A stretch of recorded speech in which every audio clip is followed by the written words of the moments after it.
First of all, I'd sort of like you to look all these over, and if you have a particular favorite, to know which one it is. Which tracks? Yeah. From this, I like Moonlit Night. I know what I like. Epping Forest, the best probably. Yeah. He's probably the musical box. Mm-hmm. Musical box and the live version. Yeah. Then this Stagnation. Mm-hmm. Yeah, that was one of Tony's favorites too. Yeah, I think it's one of the things we're pleased with because it had a lot of mood in it. But it's something that I think you said that you didn't want to try doing live, or? Well, no, we used to do it for about 3 years, so it's probably. Oh. We didn't want to try. Steve didn't want to try it basically with where he and Phil, because we had a whole lot of old numbers, which that was one. Which when they joined the band, they didn't want to spend time doing. Much preferred to concentrate on the new stuff rather than reliving other people's parts. Right. What do you think of Genesis to Revelation at this point? Well, so a little bit of nostalgia set in. I think it's still very amateurish attempt. You know, we were still at school then, and yeah, what school was that? Tony had mentioned that it was. Yes, a private school, so bourgeois middle class institution. Yeah. And I think, you know, we started off as sort of simple songwriters. There's still a lot of that in what we do now. And this approach to songwriters rather than musicians, or performers. Yeah, you don't really envision your material being done by anyone else, do you? Well, we hope so eventually, but maybe not this particular batch of material, but some other songs. So we write quite a lot of songs, you know, which are a lot more flexible, I think, probably as to other people using them. Those are ones that usually don't show up on the albums, or? Yeah, because I mean, it's and there's quite a lot that isn't used by the band. Anyway, going back to this album, it was more closer to the pop songs that we originally started writing. Mm-hmm. The arrangements are not too good, but you know, I quite like some of the melodies. Foxtrot was something really I like the best. Probably the things that we've done. Have you ever done Can Utility in concert? Yeah, we did that for a while. That was one of the Dark Horse songs that I was sort of thinking you might do, because I really like that one. Yeah. I didn't feel too comfortable with it live, in fact, but you know, we might do it again. We want to get sort of a larger repertoire of some of the old stuff. At what point did you sort of throw out the knife and hogweed and get them out by Friday? Well, the first two about a year ago, and get them out by Friday. Also, one album ago. They have a limited lifespan. Yeah. You can maybe go back to them after a while, but sure get sick of them fast. I can imagine. I'm worried that we might get stale, you know, on this tour because it's the last legs of this batch of material. So we've got another 6 weeks to go. Do you have some ideas for the next album? Yeah, some ideas. We haven't really thrown them into the sort of band eating house. Yeah. But there are some loose ideas. Do you do most of the lyric writing, or? No, we all do some. In fact, it's just we all do some of everything. Is there any one member of the group who particularly influences, say, the puns and things? Probably I tend to do the ones with the puns. Mm-hmm. One of the things that really got me on Foxtrot was, you know, the mum to mud to mad to dad, and that going back and forth. Yeah. And it tends to be sometimes, because I'm a singer, I think perhaps I sing better my own lyrics. And, Oh yeah. so, I do perhaps more than anyone else, but no, I don't do them all. But anyway. Do you have any favorites on Nursery Cryme? Yeah, probably Mutuals and Some Artists. Seven Stones, I like the melody and how Yeah, it took me a long time to get a hold of those albums. Those are all the English copies. yeah. But I heard that Buddha's going to be re-releasing. Yeah, we're not quite sure who's doing what at the moment, but we think Buddha's really releasing the live album. I don't know about Foxtrot and Nursery Cryme. Were you pretty pleased with the live album? It was done as a radio show for out here, Oh, really? and it was done quickly, not much time taken over miking up and so on. And then, the record company and so on wanted to use it as an album, which initially I was very upset about and against. But a majority of the band, which is how we make a lot of decisions, was eventually persuaded to release it. And it was useful in that there's, we worked slowly, and it's about an album a year, so it was something in the interim. I don't know, I think it could be done better. Yeah, I don't know. From my experience with it, I have a hard time thinking of it as a live album. I think of it more as a collection of new performances of some of the best material from the first albums. I really enjoyed it. That was one of the first things that I got into after having sort of dismissed Genesis about a year and a half ago. Yeah. I gave the things a quick listen, and I wasn't ready to put in the time on it. Yeah. And at the time, I was still very impressed with Emerson, Lake and Palmer, and Yes, and things like that. But the live album helped get me back and reinterested in the group. Yeah, I think the production on the albums there's something to be desired that the live albums brought out, and that what we've done, in fact, to check off with it, is had a cassette recorder on a lot of the times in the composing sessions with the group, so that as the bits first arrive, they often sound best, and then by the time we get into the studio, they lose a lot of the original feel that they had when we wrote them. And so now what we do is, we can refer back to the time when the bits were fresh, and it's a means of getting closer to what you originally started with. And this time we're moving out of the studio into a sort of low bar. Yeah.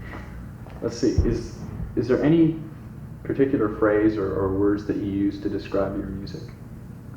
Fantasy I like, because I think there's a lot of it, we tend to use extreme in cartoon. I like to, because it's as in cartoon and fantasy, you get sort of good and bad, which you don't really get in real life so much, in black and white,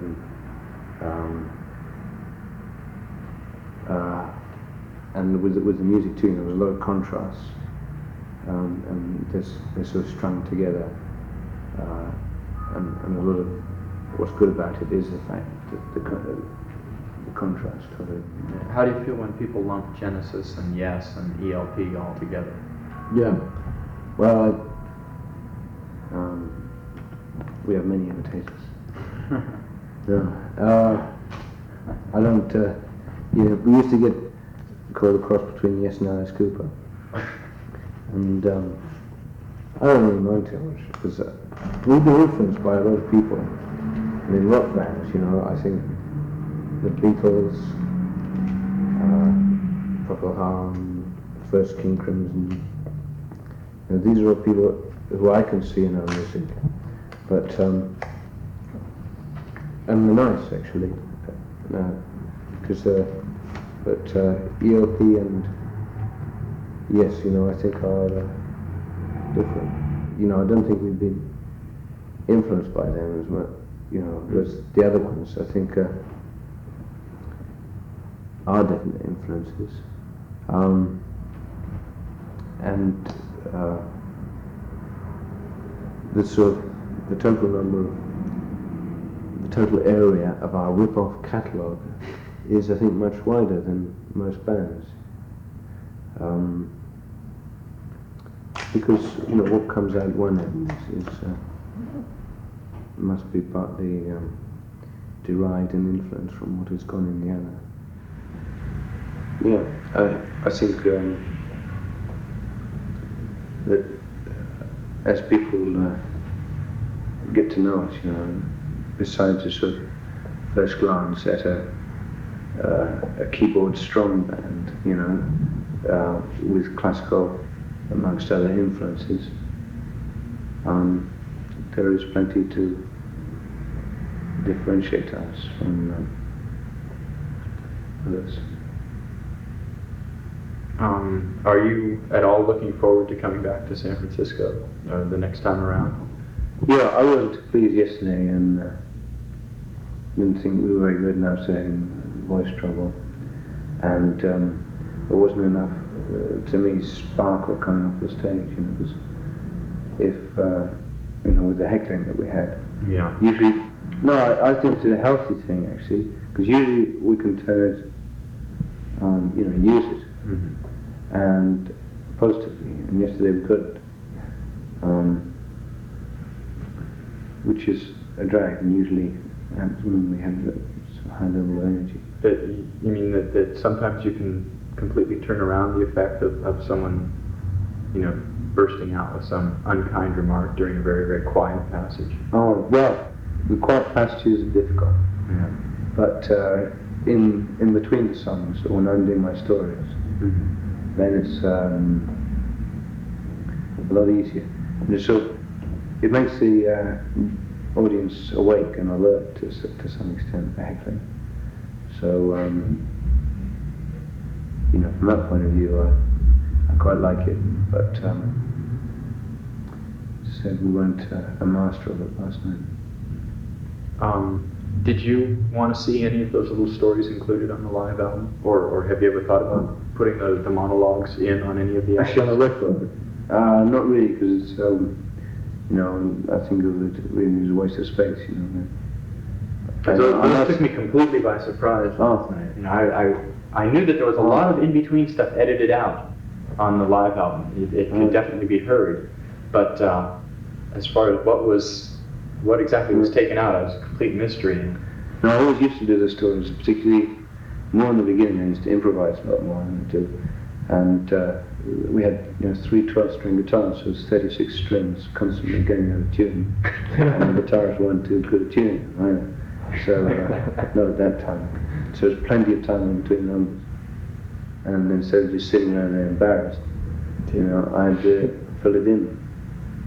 So that's how it started, and then it stuck, and I think it began to work, in that when the stories work well, they set a sort of atmosphere before the number started. Tony was saying that the whole evolution of the theatrical aspect and your focal point role sort of came about as an attempt to overcome some bad PA systems and trying to get the lyrics across. Yeah, well, what happened was, and partly that, and that I found that I wasn't getting her, I wasn't getting, when there were lyrics that I wanted to try and get across, sing about, a very small amount of it was actually getting through. And so, I wanted to try and act out some of the characters or subjects that we were. Did you have any sort of dramatic training? No, none at all. But ever in school plays or anything like that? No, I didn't like the sort of the people who did the plays too much in school. And I think we just sort of thing with the subjects that we write about, which are you know, what to my way of thinking close to cartoon than anything else. But they really do serve with being presented in a sort of quite ham visual fashion. And it'd be nice to actually have some real cartoon. Are you pretty satisfied with the way the imagery comes across on record? Because I know I've been able to get a lot of it from the discs, not the live performances even. Well, that's good. It's very difficult to be objective about how much gets across, but I know it's definitely better for us live, you know, to have the visual trappings, because it does serve to get more across. Well, it's being entertaining. Yeah. Do you prefer performing live to making the records in the studio? No, I much prefer writing and then recording.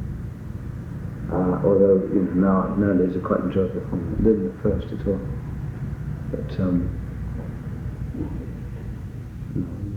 you know, to prance around the stage in a flannel hat, get applauded and make money.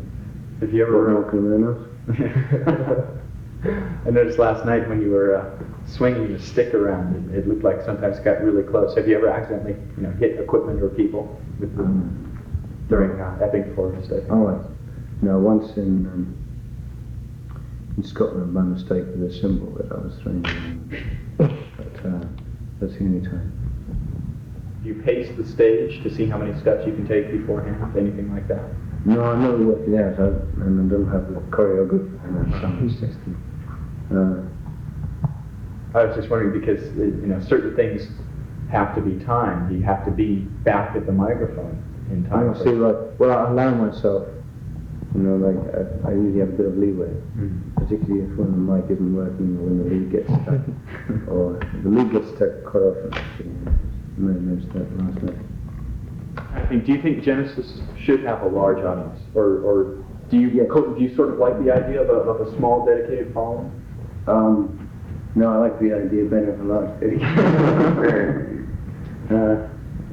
Besides the inherent qualities of riches and fame, the prospect of being able to do things with on a large scale with sort of cartoons. Well, do what we do now, but do it extend it a bit. So you're hoping to add more to the visual presentation? Yeah, and also have more time off to write, because you know, spend most of the time you know, away from home. Yeah. Although we just brought that from to write, so it may be possible to do some writing on the road. I don't know. But I think in fact, you know, you have sort of two different type approaches to playing and to writing, and that, you know, playing and performing is very sort of outward thing. You're in a situation, you know, where you're meeting a large number of people and on a lot of occasions. So most of your thinking and being is external. For writing, really, you need to be able to sort of withdraw a bit and go inside the thing. And the two, not easy to. Yeah. With all the talk about cartoons and fantasy and things, have you ever thought about maybe producing a cartoon of some sort that would be possibly totally removed? A year ago, actually, with well, it would have been with Foxtrot, I think. Yes, we got it done in time. The cost and time was prohibitive, as I say. But I think it would be something we would like to do. When video cassettes become more popular, you know, I think a lot of our music would be very suitable for cartoons on video cassette. I was wondering if you've ever considered yourself influenced, or whether you have any experience with like Arthur Brown. No, I haven't actually, but people always talk about David Bowie and Alice Cooper and all these people when they ask us who we've learned from. And don't really understand that. In fact, well, Arthur Brown and Principal Edwards Magic Theatre, and probably quite a few people over here, I don't know. We're doing a sort of visual presentation, what's his name? Screaming Jay Hawkins. A long time ago. I think he's an excellent performer, and I hope he does something. I think usually he's let down by the music, since the early days. He's a very fine singer, and if he surrounds himself with the right musicians, gets good material, then he could be very successful. Did you ever hear any of the Kingdom Come stuff? A little bit of it. I saw him latest Lightsman actually was working with them. Right. And and really it was his performance that I liked more than anything else. Or the Brown's group split up, or was it afterwards? I think it was before. Or was it? I'm not sure. It was about at that time.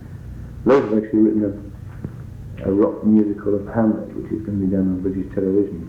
With one other guy, and he's got Arthur Brown to play Hamlet. Wow. So maybe that might. I really hope that gets off the ground. Well, tapes or something music, but. Do you think any of the members of Genesis will be involved with that, or?